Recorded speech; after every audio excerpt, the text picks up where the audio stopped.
Hey guys, good afternoon. Today's weather is so pleasant. पानी परेको थियो आज एकछिन त्यहाँदेखि पानी परेको बाद एकदमै क्लियर स्काई छ म चाहिँ टेरेसमा गएर अलिकति हेर्दै थिएँ नजाराहरू अनि डिनरको लागि चाहिँ आज मैले नुडल्स अनि सम भेजिस जुन चाहिँ अब हामीले करेन्ट नुडल्सहरूतिर भेजिस एड गर्यो भने चाहिँ अलिकति हेल्दी हुन्छ होला भनेर मेरो दिमाग चलाएर आज मैले यसरी बनाएको गाइस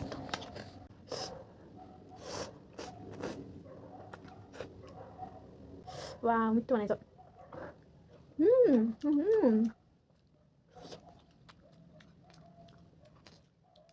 हेर्दै कम लाग्दो बनाएको थिएँ मैले फर्स्ट टाइम गाइस सुपर मिठो मिठो लाग्छ झुम्लेमा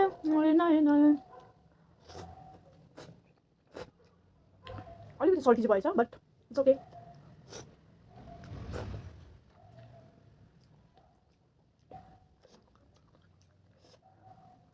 So bye, thanks for watching.